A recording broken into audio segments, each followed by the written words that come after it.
Welcome to the Business Building Blocks podcast, where we talk about struggles and celebrations that leaders and entrepreneurs experience on their journey to success.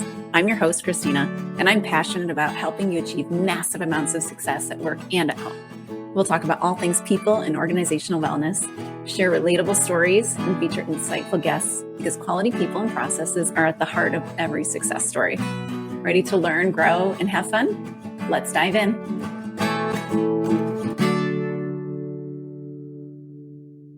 Hello, and welcome to the Business Building Blocks podcast. I'm your host, Kristina Schmitt. When this episode drops, it will be New Year's Eve. So it is time for my annual New Year's resolution public service announcement. So here it goes. You are not perfect, and therefore your goal setting or your New Year's resolution will very likely not go perfectly from day one. So many times when we set New Year's resolutions, we say, okay, starting January 1st, I'm going to be fill in the blank, but AKA completely different. Something is going to just change because it's January 1st. If you've listened to any other episode I've ever done, you've probably heard me say something about how we just don't change that way, right? You can talk evolution, you can talk just team development, getting to know anyone. Anything you talk about, it is not an instant thing.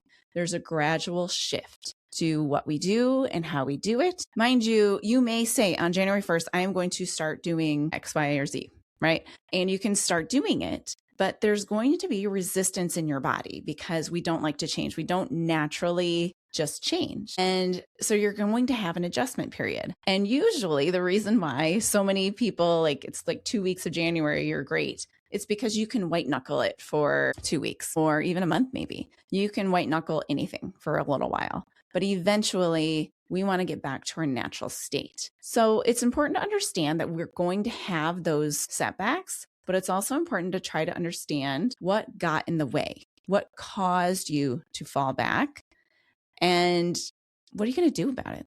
So today I'm going to talk through what we do, how we can coach ourselves when we struggle with the goal, and just as importantly, how we can coach our team members, how we can start to investigate and figure out what went wrong, and how we can do better going forward, or what are we going to do now? All right, so let's get into it. First of all, when you fail, I'm not going to say if, I'm going to say when, because there will be a time that you're going to not do the thing that you've set. Okay, so let's say you failed. All right, so first, let's get our emotions in check. All right, let's make sure that we're not beating ourselves up. Let's make sure we're not blaming somebody else, but we need to get our own emotions in check because you know what?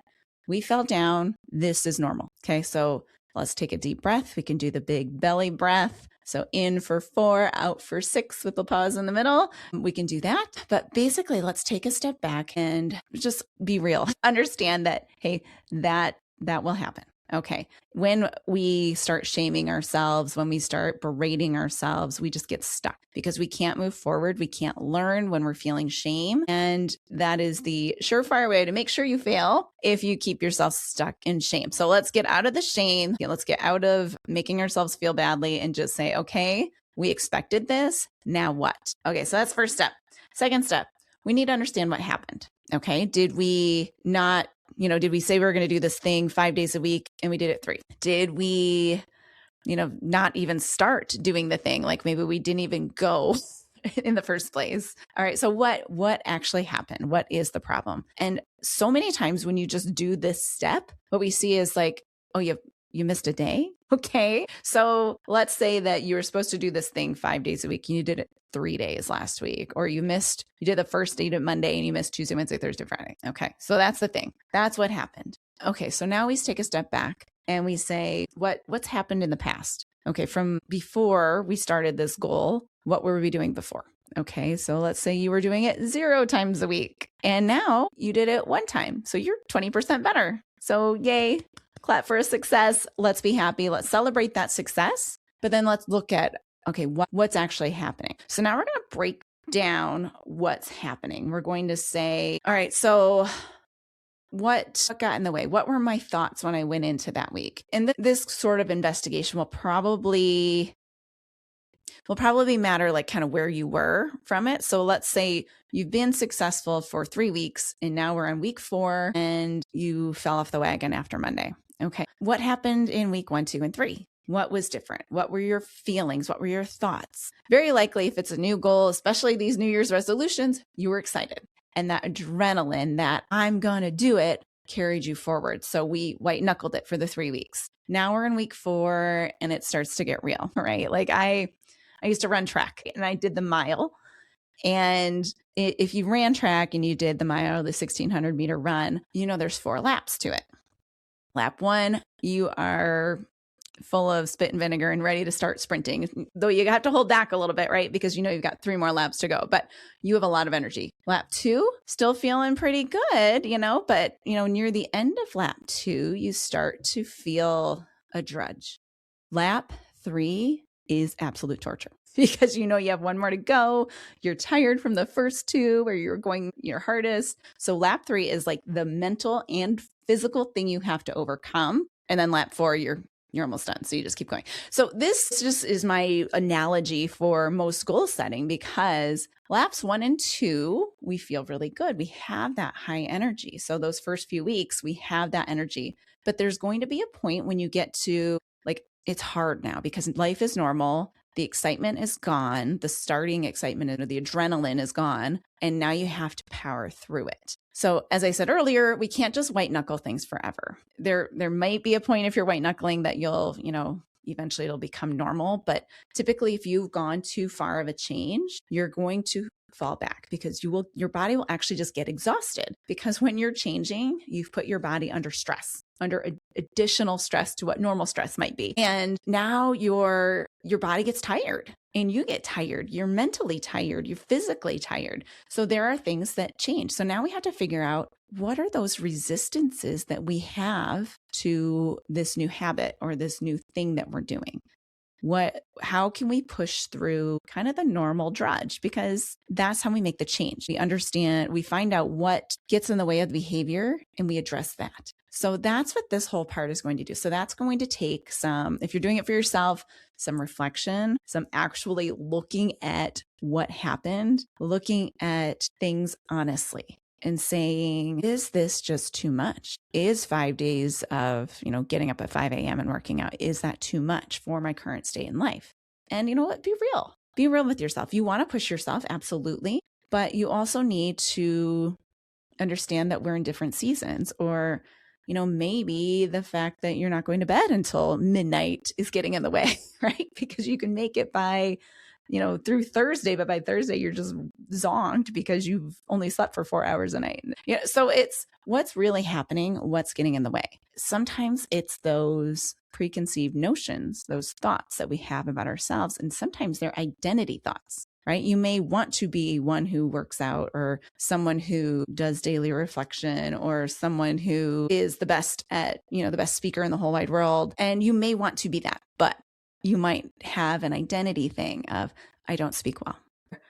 I hit snooze until I don't get my workout in. That's what I do. That is my MO, right? So these are identity blockages that stop us from being successful. Because the reality is, maybe there was a time in your life when you were successfully getting up. What were the circumstances in that? And that's what we want to investigate through this reflection. So give you a couple of, things to look at. What are your thoughts when you go do it versus what are your thoughts when you don't do it? What do you believe about yourself? Are you the fill in the blank? Are you a 5 a.m. morning worker-outer, right? Ask yourself these questions. What do you believe? And be honest, because I know that sometimes when I say, yeah, I'm a 5 a.m., worker-outer person, and deep down you can hear somebody go, no, you're not. No, you're not. And that's that true belief, right? That's that identity gap. So we want to understand where those things are, both within ourselves and with our team members. So let's dig in. Let's understand where those gaps are. Let's understand what's gotten in the way. Maybe it was a particularly busy week. Okay. And it's just 1 week. We get back on the horse. Okay. Maybe we didn't have a plan. So did you have a plan for it? Do you need a tracking mechanism? So tracking, while might seem really boring, when you get to tick things off a list or put a check mark or a sticker or color in a box, there is a level of dopamine that gets released that is helpful. And depending on the personality or the needs of the people involved, so yourself or your team member, sometimes saying, hey, look at you got all your X's last week. Great job. Like sometimes that is the thing that will keep them going. While it sounds trivial to some, there are some people who are just wired that they need some kind of recognition, that they need some kind of like external dopamine hit maybe, or external somebody noticing it.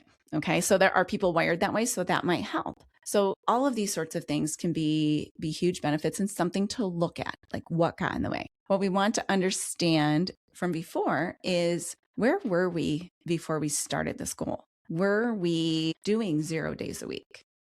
And were we, are we now asking ourselves to do 5 days a week? And is that too big of a leap? And that can be a huge part of it. So that where you were before, it does matter. I say this a lot, but we can't go from 0 to 60 instantly. Usually we have to tick mark things up, right? Sometimes it feels like we need to go something cold turkey, or we need to go all in. Otherwise we won't do it, and maybe start there. But when you find yourself at week 3 or 4, saying, I just can't do it anymore, maybe take a step back. Maybe say, I actually don't need the 5 days a week. I need 3, right? And what really helps do that is understanding your intent behind your goal. Why do you think you need to work out 5 days a week? Or, why do you want to be the best speaker in the whole world? Okay. And by when do you expect to do that? So we take the working out example. Do you want to just be healthy? Okay. Do you have to do 5, or can you do 3? Will 3 be healthier? Because it's not about instant change. It's about progress. So we say progress, not perfection a lot. Or I say, well, I've stolen it from somebody who stole it from somebody to say progress, not perfection. And that is really what we're going for, is progress. And that's the whole point of these New Year's resolutions and these goals that we set all the time. Really, we're always trying to be better. We're trying to make ourselves better. But the point is better, not perfect. When we can be better, we're better than we were yesterday. We're better than we were last week, last month, last year. That's the goal. Ultimately, we'll take a look back and we'll say, oh gosh, 5 years ago, I was doing this, this, and this. Now look at me. It's understanding that progress, and that realizing maybe I set too big of a goal and now I need to set a smaller one, is not failure. It's real. But it's still progress. So that brings us to the last one. What can you commit to going forward?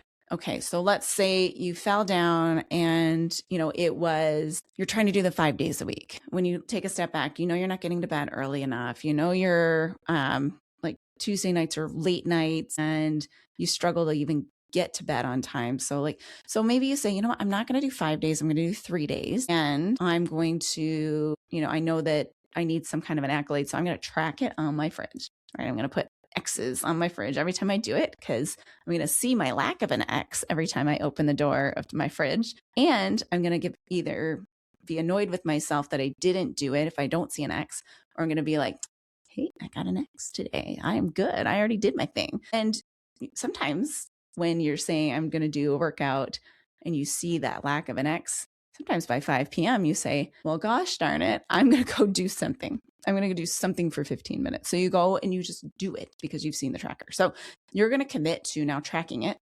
and, change the goal a little bit to being 3 days. So maybe it's a couple of things that you commit to. You're going to say, well, gosh, maybe this wasn't a priority right now because the things that keep getting in the way are, this, and the other thing. So maybe those are actually the priorities. Like maybe this is something I want to do, but maybe it's not right for me right now. So, okay, that's okay. It's not failure. It's a reassessment and saying that this is what's most important. This is what's going to drive me as an overall person, as an overall business team. This is what's going to drive us to be better. So sometimes reassessing those goals and saying, I didn't really need to do that right now. That was a wish list item, not a must do now item. Fine. Maybe you start it in June. Because again, there's no magic trick on January 1st. There is nothing there that is going to make you operate in a non-human way. Next time, or when you get to February, replay this episode and say, okay, yes, what are these questions that I can ask myself? So, or if a team member comes to you and isn't meeting their goal, whatever that goal may be, take these coaching questions and ask them, talk to them about it, really understand the gap that's getting in the way, and recommit to something else or the same thing with maybe some different nuances, but recommit to something going forward. And that's how you'll have success this year. If you found today's episode helpful, or you know someone that would, please like it, share it with a friend, and leave a review and a comment on the YouTube channel so that we can get the word out to more people. My goal is to get everybody achieving their goals this year, really just achieving the life that they want and that God wants them to want. So please share it, and I'd love to hear your feedback on it. So I will see you on the next episode of the Business Building Blocks podcast. Thanks for tuning in to the Business Building Blocks podcast. If you enjoyed this episode, make sure to subscribe so you don't miss what's next. If you found value in our conversation, please leave a quick review, like, or share. It helps us reach more amazing listeners like you. For more resources and insights, visit KristinaSchmitt.ca, where you can find tools and support to empower your leadership journey. Thanks again for listening, and we'll see you in the next episode.